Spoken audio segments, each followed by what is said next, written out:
Yo, partnership alert, partnership alert, partnership alert. Living Corporate has a partnership with LinkedIn Learning, an American massive open online course provider that provides video courses taught by industry experts across a wide array of subjects. Now, the partnership is because Living Corporate has courses on LinkedIn Learning focused on diversity, equity, inclusion for leaders, career professionals, and anyone really looking to upskill themselves and be better allies. So make sure you check out our courses on LinkedIn Learning by clicking the link in the show notes. And let's just say you don't want to do that. When you go to LinkedIn Learning on LinkedIn, search Living Corporate. We'll be right there. All right. Peace.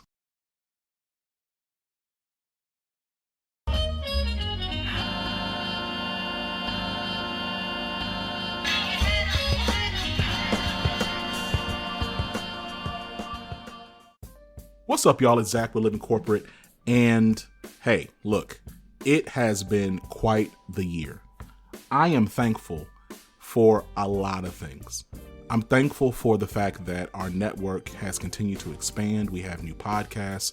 We have new web shows. I want to thank all of our hosts.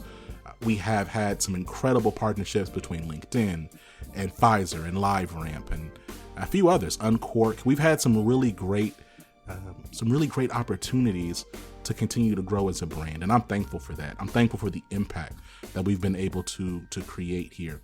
And, you know, as I think about this season, I know often I come on here and I articulate frustration with just the DEI industry and just the nature of white supremacy and oppressive systems and how they really do just exploit Black and brown labor for profit. And that hasn't changed. That frustration hasn't gone anywhere. I still feel that way. But that does not mean that I am not thankful, right? I don't want anyone to think that, you know, it's impossible to hold two things simultaneously, right? I can be angry and frustrated at the nature and state of workplace equity, of organizational justice or the lack thereof. And I can also be thankful for my family. I can be thankful for growth. I can be thankful for inroads that I'm seeing. The thing about it is, y'all, is that so many of those inroads and so much of that growth is so minuscule in the grand scheme of things that I don't want to give it too much sauce. Because there's plenty of people out there that are going to say we've come a long way. There's plenty of people out there to say we've made great strides. Like that narrative is out there. So if you want to hear that, you can go listen to you can go engage any platform and they're going to say that, right? I'm going to be pushing and challenging for us to push past what is largely theater. And a lot of this is theater, right? When you just look around, the hiring and placement of Black and brown people in these frankly rudderless and powerless positions that have no real authority or leadership or ownership over anything. These statements and these commitments that materialize often into nothing. And frankly, like just a lot of rhetoric and words that sound really compelling to certain ears, but don't actually lead to systemic or organizational change. And so I'm going to continue to push for that. Living Corporate will continue to push for that. The voices that you hear on Living Corporate, from our guests to our hosts, to anyone really involved with us, engaged with us, they're going to honor that. They're going to honor the reality of where we're at and where we need to be going. So, you know, I'm really excited. With all that being said, I'm really excited about the conversation I was able to have with Anthony Herrington today. Anthony Herrington is a Chief Diversity Officer at Providence Health Systems. I'm really happy about our conversation. And I told him, like overall vibe was like, it reminded me of like some warm oatmeal. You know what I mean? Like, just like, it was real cool. It was real chill. Like, it was a nice dialogue, a really good conversation. I think that, you know, it's easy in these spaces to get worn down. And Anthony talked about this idea of stamina. Stamina is important. Stamina is really, really important, and how and where you recharge is important, right? It's not just about if you recharge, but what fuel you're using to recharge, right? And so we all have different fuel. We all have different things that like really drive us and get us going, right? It's not, you know, it's different for every person. but it's important that fuel makes sense for you. It needs to be sustainable for you. It needs to do right by you. If you look up and you've been driving for, so many miles and your engine's all jacked up, but you were able to go far, I mean, how good was that fuel, right?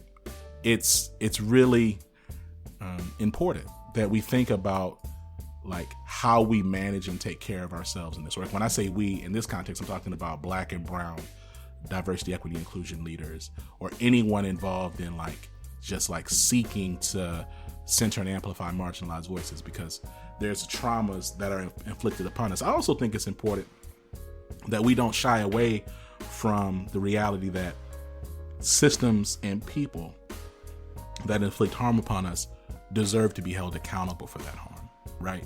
So often we just kind of take punches forever.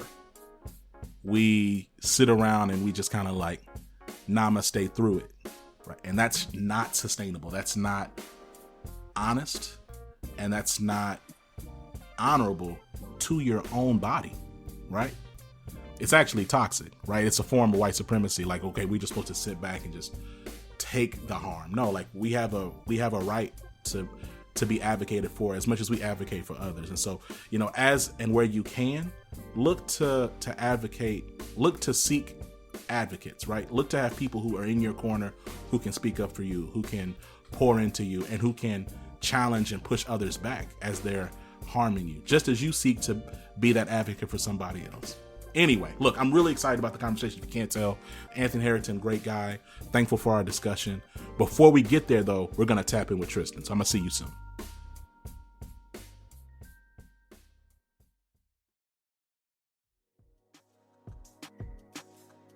What's going on, Living Corporate? It's Tristan, and I want to thank you for tapping back in with me as I provide some tips and advice for professionals.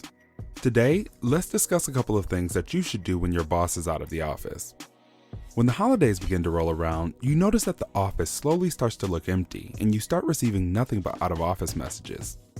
During those times when no one is around or online, it's easy to give into temptation, surf the web, and waste countless hours on social media. However, you can utilize this free time wisely and maybe even impress your boss. First, try to plan ahead by having a quick meeting with your boss to level set. Ask your manager when they will be taking vacation and put those dates on your calendar.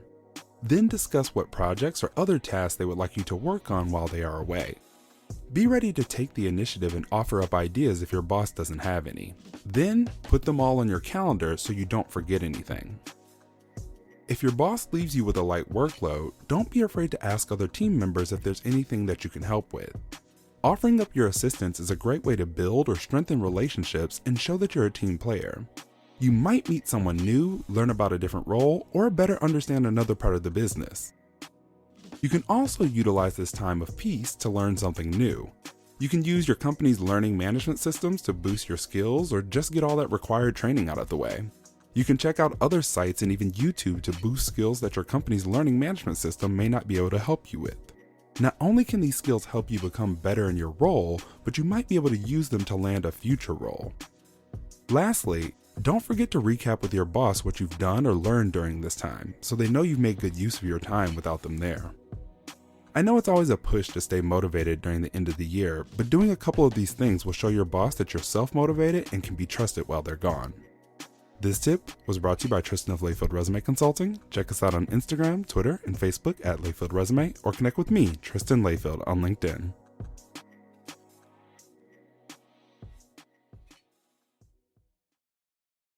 Living Corporate is brought to you by The Access Point.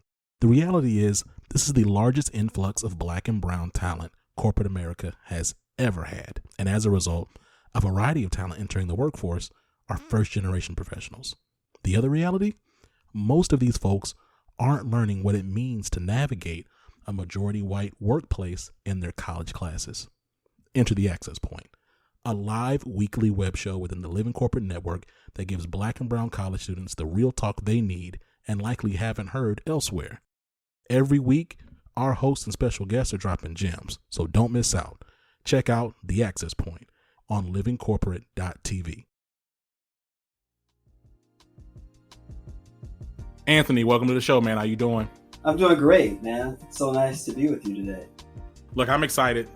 We connected through a mutual acquaintance, friend, colleague.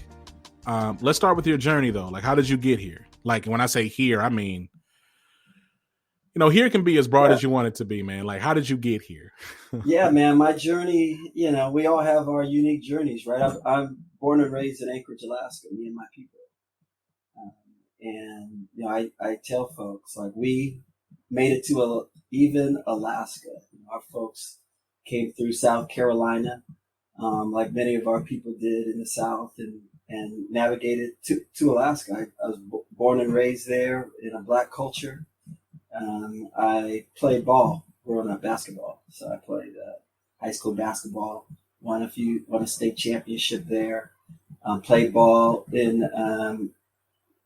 the north in Missouri. Had family in St. Louis, so I spent some time in St. Louis, but navigated back to Alaska to finish. Now, did we talk about? Hold on, now, because did we talk about what position you like a combo? Or you like a three? I was a point guard, bro. You're a pure facilitator, or are you pure point? Okay. Yeah, slash. I'm 6'3" point guard, so I had a little size on me, and you was putting people in the rim. That was you. That was the game plan, always, right? You was jumping in. You was dunking in traffic. I wasn't dunking in traffic. I was slashing. Oh, you like penetrating? Like, okay, I got you. Yeah, dishing, hitting the mid-range jumper. I think when I played, the 3-point shot was just coming into college basketball, but I was doing my thing. Absolutely, with the crew that did their thing, right? Respect. Yeah, and it's interesting, right? I mean, basketball, it's sports. A lot of learnings that I have today, I take from those days. How to coach, how to win, be coached. Man, like, even I was watching something, I forgot the coach's name, but I was watching this video about passing the ball, right? Like, so like in like half court sets, how like passing the ball is what moves the defense, not necessarily dribbling. Right. So I was watching this team and they passed the ball like 12 times. Right. And like, and you could see like the defense, like just struggling, trying to figure out like, and like literally they were like, they might dribble like 1 or 2 times, Anthony, not a lot. And then they finally said open. So I hear you about like, just like when I watched, I was like, dang, like, what does that mean? Like, what's the work? Like, what's the team application of that? Like in, what I'm saying, like in the corporate spaces, like, because oftentimes when I think about hooping, I think about like, I'm going to take you ISO at the top, I'm going to do my thing, catch you one way, maybe you do this, and maybe I dish. Right. But like this, but again, so I hear you. I mean. No, and you have it. It's like, and you the other thing is you have it and you know what everybody else's role is too.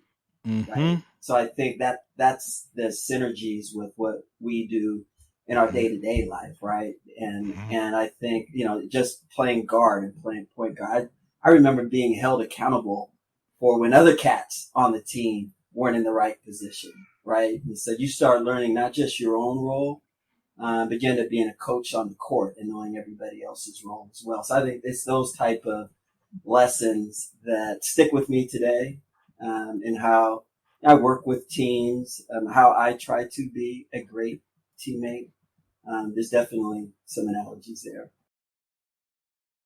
Yeah. No, I mean, it's interesting. Like, so, and I say that because I think it's a really good opportunity. Like, as we think about like this landscape is like, one, so much of DEI, like as I look at it, and again, I think like generational context matters too. I think if you talk to like the average millennial, and millennials in their 40s now, but if you talk to like the Black professional who's in like their late 20s, early 30s, like it's a common sentiment that like so much of this space right now is just so like full of like symbolic gestures and not necessarily as focused on like redistribution of power or the sharing of redistribution of power by sharing information, upending systems, creating new policies. When you say sharing information, give me an example. Yeah, just like, like what is our strategy for this thing? How are we building this? Yeah. What's the policy for this? How is X person going to be held accountable? Right. Like, so you think about like, and so when I think about this space, I just recall even like before I came into this current role, which is like much like exponentially more empowered here than I've ever been anywhere else at Momentive. But I think about coming from consulting, most of the stuff was like all the stuff around DEI was like performative. It was like, hey, we're going to have a heart circle, or we're going to write a blog, or we're going to make a statement. But we're not going to actually revamp our performance management strategy. We're not going to do any type of salary corrections for folks who have been mistreated. We're not going to fire anybody for their racist behavior. Right. And so, for me, as I think about this space, right, like so much of it is just how is for the look. Right. No, I think, well, that's great context. No, for me, folks doing DEI with that context, we'll be talking about this work to the end of days. I mean, the work has to be grounded in transparency and accountability. I'll tell you how I think about it. And because when you say the term DEI and what it will look like, it's not just like the discipline; it's the approaches that people take. Right, right. Because it suggests that there might be some approaches out there that could work. And one of the things that I've learned, and I learned this we were doing some partnerships with the Racial Equity Institute of North Carolina. Sister there does amazing work. And she has this metaphor around systemic racism, right? And you might have heard this, right? Like you and I, we look at a lake and we see a fish floating belly up dead. You and I might look at that fish and be like, what's wrong with that fish? And we might try to find ways to treat it. Like if that fish was a kid in the education system, we might be, that young man needs a mentor program or something like that. But if the lake was the education system in that metaphor, we come back and there's 1,000 fish floating belly up dead. We'd be like, what's wrong with that lake? Right? And we'd be trying to fix the lake. And I think of the lake as systems. And so for me, it's about engineering a long game with this DEI work where we're being transparent and it's built into talent systems and we're holding leaders accountable, like literally like in performance management. Now, one thing about me, and I haven't always been a DEI professional, I've been in sales and operations, is folks get paid and get bonus and have merit in those performance management objectives. And it's surprising to me how many organizations don't hold leaders accountable to be inclusive leaders, that aren't holding leaders accountable to grow the diversity of their workforce to meet benchmarks that matter, actually hold it and compensate them for them when they do it. And, they're held accountable when they don't. I think those are the conversations that get tough when you try to do this work. But that's the only way it's going to happen, when people are held accountable to it. You don't see a lot of that. Yeah, that's my point, right? It's like you don't see a lot of that. Yeah, that doesn't happen. So and so that's where for me it's like, I think about like the last 18 months, right? Like a black man was murdered on camera, and a bunch of people got paid. Like influencers got paid, and authors, folks wrote books, and even like folks who have no business really being in this space got whole new shiny titles. But I don't see a lot of like policy. And I also don't see, even when you look at like organizations and people who are in power who could, right? Now, this is what I'm saying is there's a handful of people, I'm going to say are exceptions to this, like Danny Guillory at Dropbox, Antoine Andrews at Momentive, Damien at Zoom. There's a couple of brothers that I know, people that I know who sit in these roles and who are really aiming to make like some sort of actual change. But like, most of these roles are just, you would think that they would be empowered to create like systemic policy changes. And we haven't really seen that by and large. And like you just said, even like on just accountability, not necessarily you getting fired, just like Well, and some of these folks are hired into roles just to say that they have somebody in the role for the look, right? right, right. Yeah. That's Some of them don't sit at the table with the CEO. correct. Yeah, they typically, a lot of them don't even report to the CEO. They report to the VP HR. They report to the CHRO, right? They're a chief in title only. They don't actually have chief responsibilities or the they don't have, they just, that's just not the case. Right. And so, but I'll say this is like, it's interesting, right? It's like the stamina piece. I think that the reality is, we were talking a little bit off mic, is like, when I make these statements, and like even like just the role that like Black men participate in the patriarchy, which like genuinely holds back everybody, all Black people. But like, those comments and those observations, it's not necessarily like this, like just gasp of exasperation, Anthony, as much as it's just more me looking at like the landscape. Yeah. Right. And being like, yo, like, look, you coming on Living Corporate, we got, 700-800 pieces of recorded media. I've had dozens of conversations, right? I'm looking at this and having discussions with folks all the time. So like, I'm just seeing this in a much, first, not compared to you, but like to the average person, I'm looking at much more field than like, you know what I mean? And so I don't know, man. I'm really curious about like what the next, just what this decade holds, right? Like, like I feel like things are coming to a boiling point. People say that often, but like, I don't know. I don't think like the way that we're doing workplace equity, the way that we're handling organizational equity, or even like the concept of power and justice, I don't know if I don't see things continuing the way they are without like something like really big happening that's going to force some pivots. You know what I mean? Yeah, no, I think that's fair, man. I think it's fair. As my observation, I think we just look at not just the conversations, but the history tells us something, right? I think one of the things I remember, I think about this a lot, Brother Dick Gregory. Dick Gregory died the day after the drama in Charlottesville, like 3 or 4 years ago. And I remember, I think sticks in my head to this day. I was thinking to myself, this brother, stood out there as an advocate for civil rights and justice. And his last thing he saw before he passed is we dealing with the same madness. Mm-hmm. And that's the truth, right? And it makes it seem really hopeless. And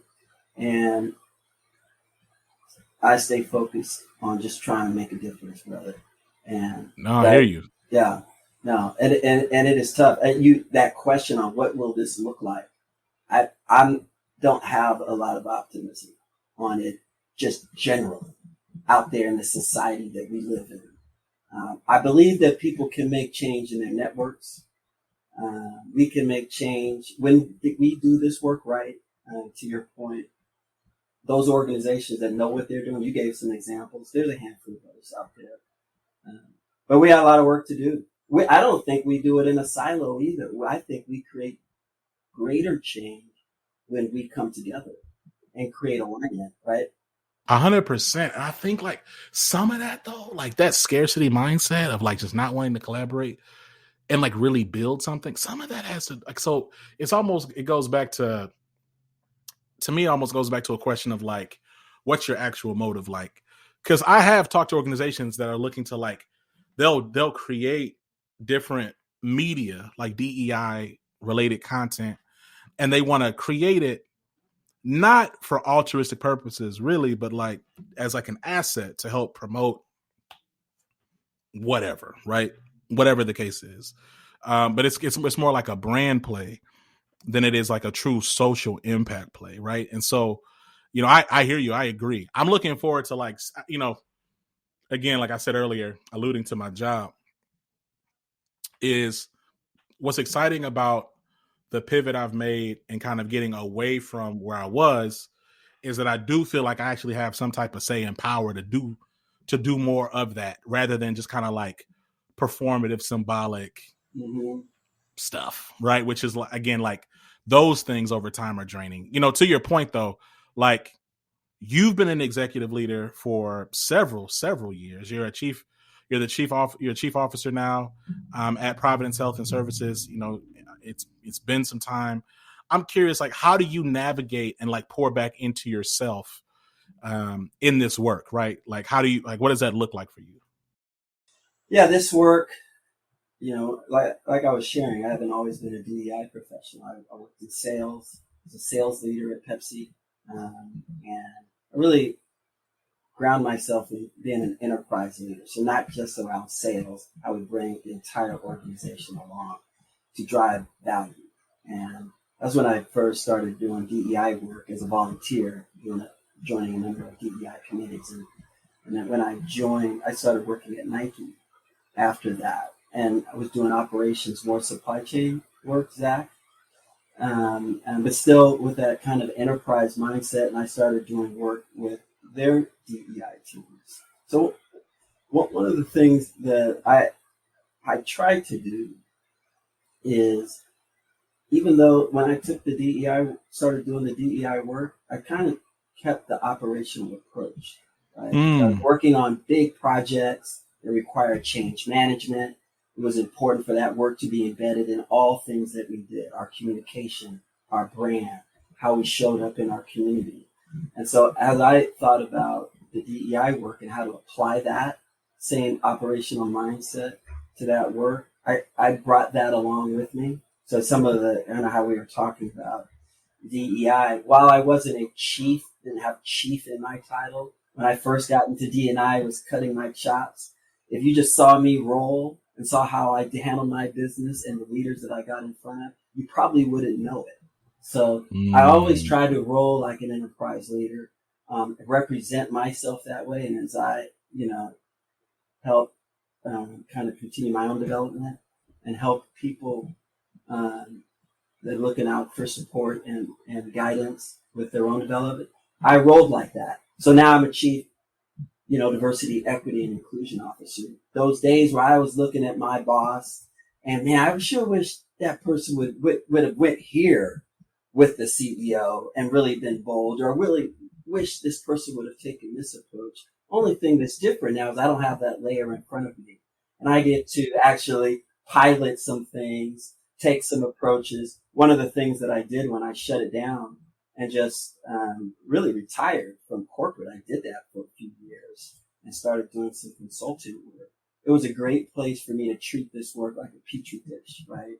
And really just focus on, for me, it's like there's a couple of approaches, right? Those ad hoc initiatives or standalone projects, like a recruiting initiative here, start a ERG there, some training, that's good work. That doesn't have staying power. And so really shifting from that approach to more engineering the long game. That's how I really try to stay focused in this work. That it's really insidious of how systemic racism is in those systems we talked about. And it's there because of programs and policies over hundreds of years, right? Real hard to unravel. So one of the things I stay grounded in, and I hope, I pray that this approach works, is like when we put good, equitable programs and policies in the system, like in those virtual four walls that we're talking about, like when I walk away from the work, I want it to be hard to unravel. I want to embed it in the talent systems, the performance management systems, built into the company's corporate strategic plan, how we compensate leaders. Right? That's how I think about the work, and kind of do the work where that work impacts our employees so they can feel it from a pay equity perspective. They feel like they're in a place where they belong, but also set up the long game.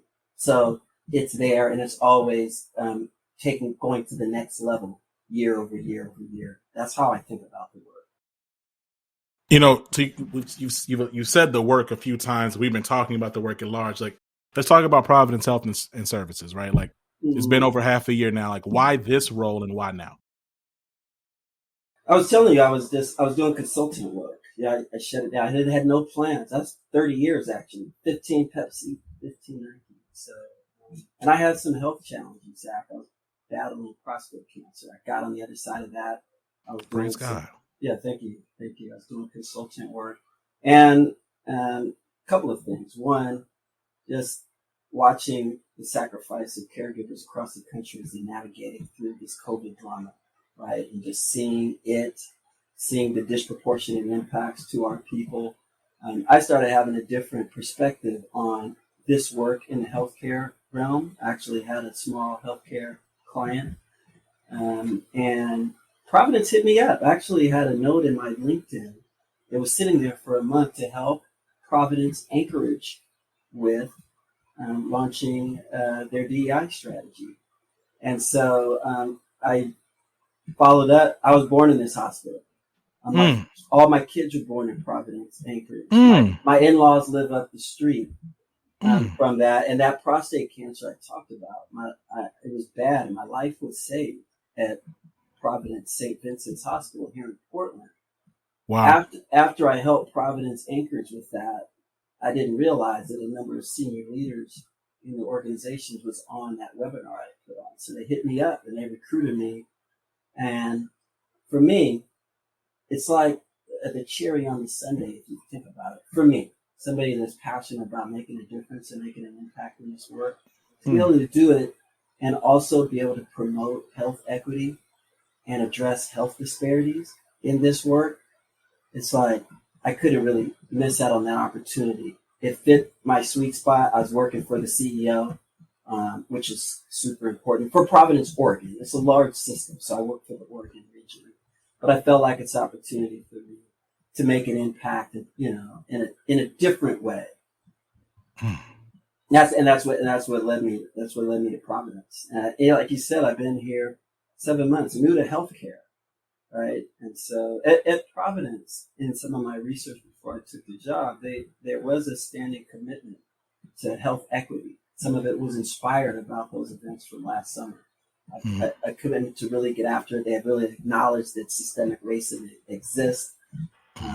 They were clear they put a dollar commitment to actually make a difference and foster community health and wellness in a real specific way. So being able to help them with amplifying that work to ensure that we're fostering cultural competency across the organization, including with our patient-facing caregivers, ensuring that we're putting same work that I'm sure you're doing where you're at. How do we ensure that we're looking at putting metrics in place to grow the diversity of our workforce and our leadership?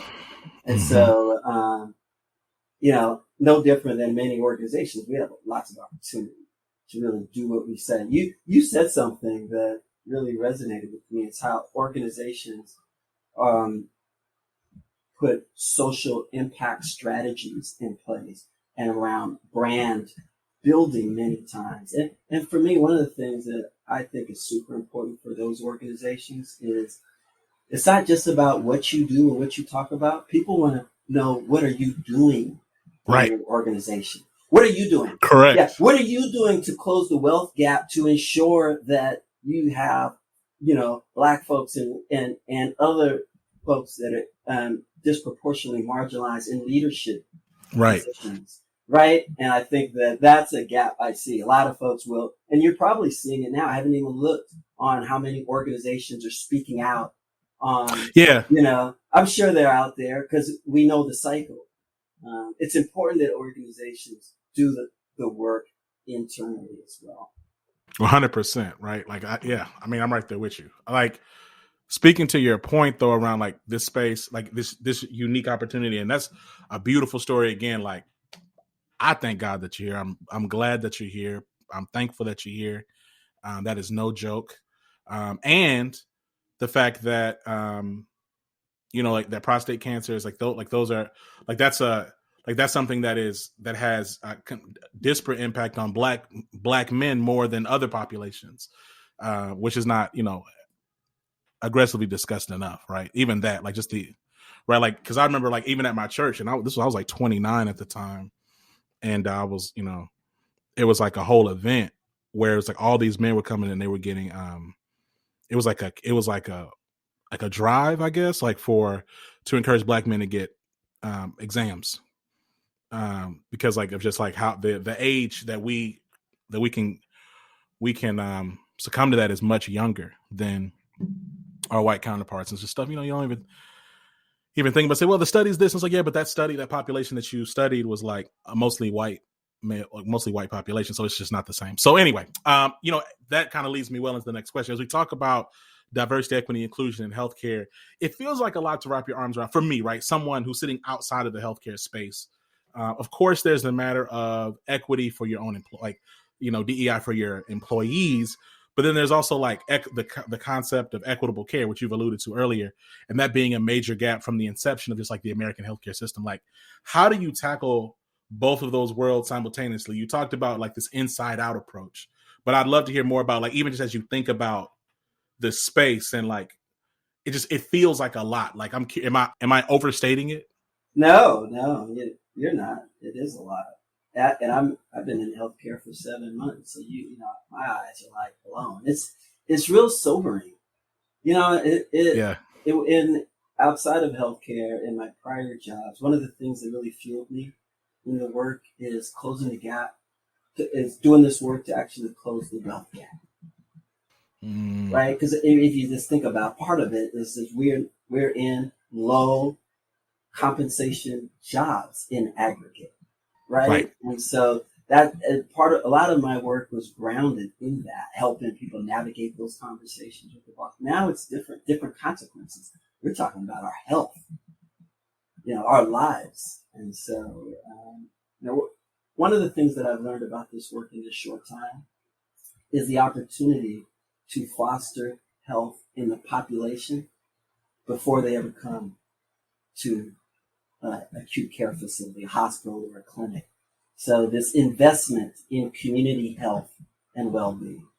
And so one of the things I'm really happy about our work, and if you're looking at a really fully loaded end-to-end DEI strategy, how we show up and make strategic community partnerships in the communities we serve is super important, right? So one of the things I've learned, and this, is the social determinants of health. Why is this happening? Food security, access from a transportation perspective, healthcare, and so how we actually invest in community health and wellness as an organization is a part of our strategy to actually really get after this in a meaningful way. It requires a need to create community engagement models with community business organizations that are supporting communities of color. So not trying to solve for it in the four walls of the institution, but actually solving for some of this with organizations that are actually supporting Black communities, Latinx communities. So some of our work is really trying to get after it proactively and real strategically. One of the things I'm super excited about here, and it's just one example, is birth equity.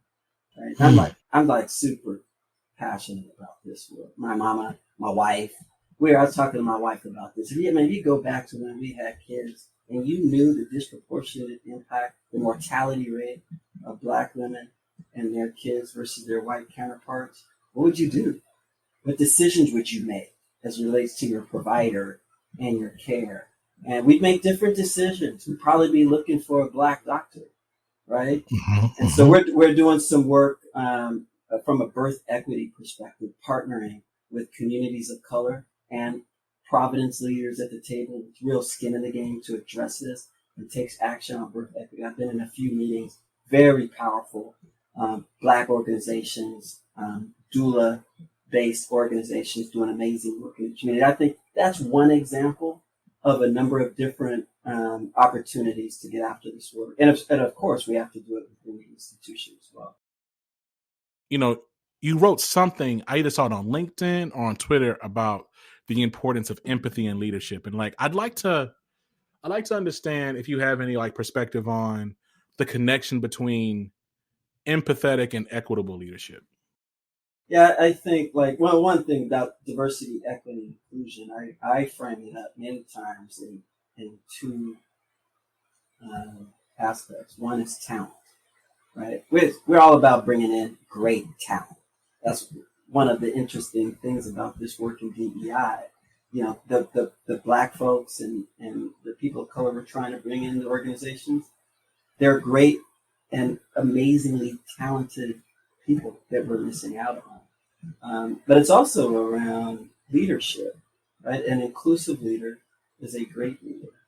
So before I answer your question, I give you this example, something that always has bothered me. I was in this Courageous Conversations workshop with a person who's leading a police department here in Oregon. This is probably like 5 or 6 years ago. He's telling me this story about his brother that had passed, and he had taken in his teenage daughter, and she had a black boyfriend, and he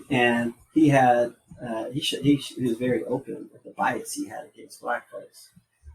And the things that he learned actually hanging out with his niece's boyfriend. And he started realizing this was a good dude.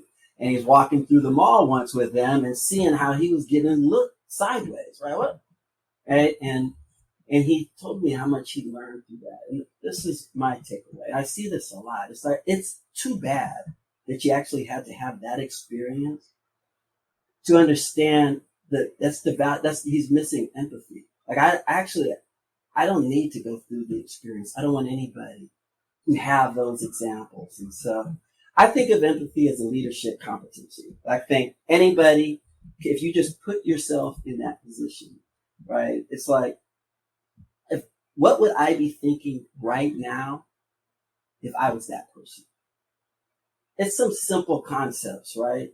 And I believe that's something to easily unpack. I think about that a lot in terms of how we create and integrate this work into just leadership development programs that exist. Empathy is a competency that I believe we all have. Use it. Yeah. You talked a little bit about like this time, like you sitting in this chief diversity, equity, inclusion officer role at Providence Health and Services. Like, the difference now is you have an opportunity to kind of like, take steps that maybe you couldn't take before because there's a layer, there was a layer removed right now in the role that you sit. I'm curious, as you look at like the next 18 months, like what are you most excited about? Yeah, man, I'm excited about making change so much. I doing some benchmarking. There's this community clinic that sits right in a black community here in Portland. And so we were doing some benchmarking. I was in there with the medical director. And she was telling us some work they're doing to close health equity gaps, specifically around hypertension and diabetes. And they had shared that in the patient population they've actually closed the gap. And so, of course, I was like, what'd you do? I mean, how did you do that? And what she shared was, you walked in here, Anthony. She shared, and she was right, there was inclusive art and imagery in the building.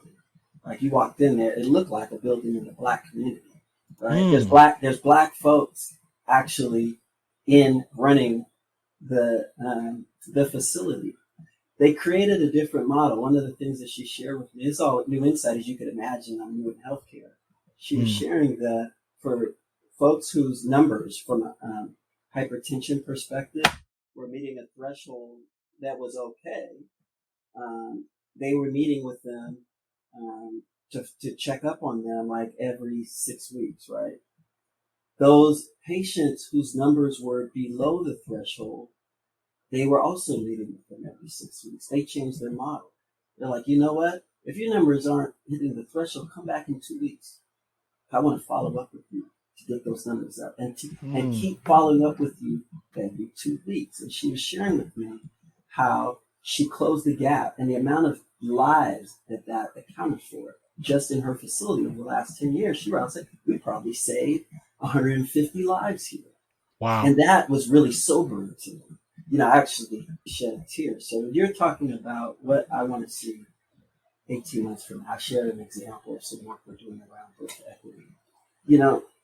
Metrics that matter in this space, we know that kind of in how we track culture and representation. But if you think about that, even in those examples, I'm looking to really contribute to the organization's work in actually closing those health equity gaps, right? And start really building infrastructure where we're creating change. So before, in my other corporate history, it was around that wealth gap was something that really fueled me.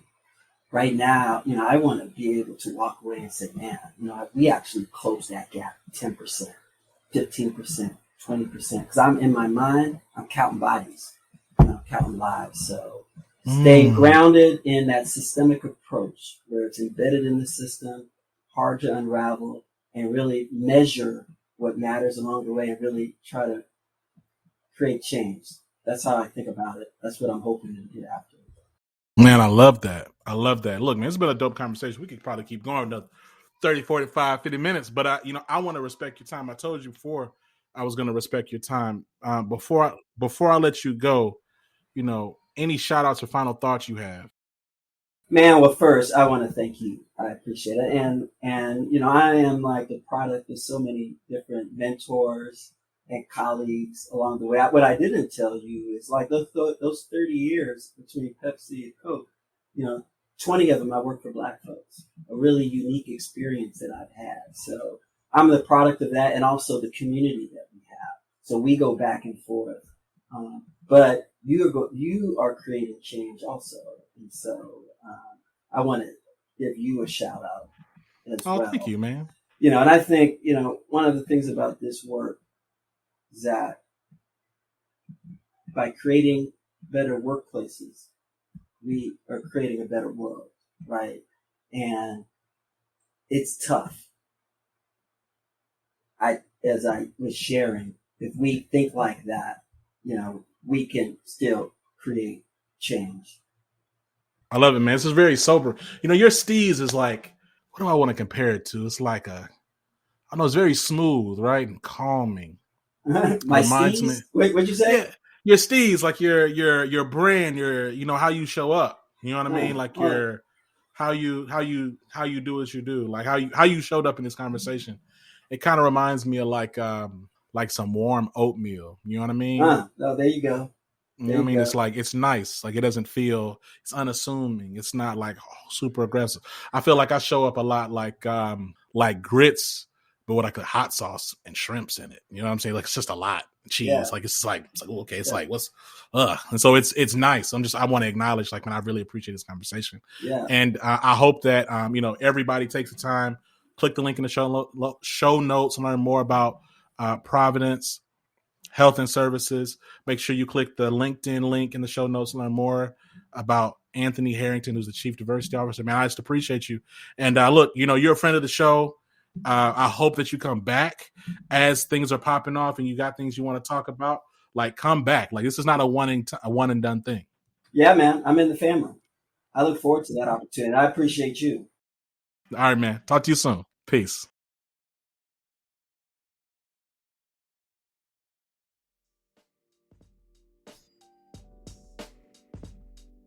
And we're back. Yo, I want to thank Anthony Herrington again. Shout out Providence Health and Services.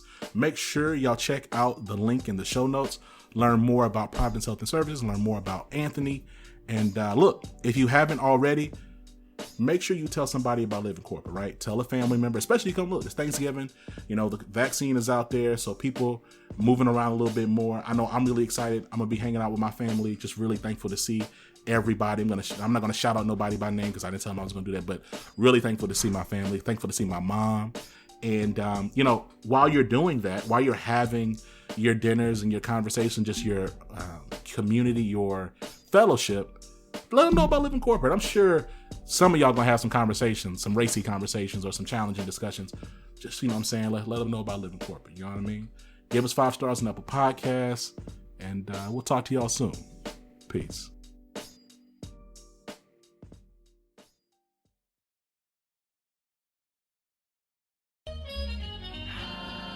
Living Corporate is a podcast by Living Corporate LLC. Our logo was designed by David Dawkins. Our theme music was produced by Ken Brown. Additional music production by Antoine Franklin for Musical Elevation. Post-production is handled by Jeremy Jackson. Got a topic suggestion? Email us at livingcorporatepodcast@gmail.com. You can find us online on Twitter, Facebook, Instagram, and living-corporate.com. Thanks for listening. Stay tuned.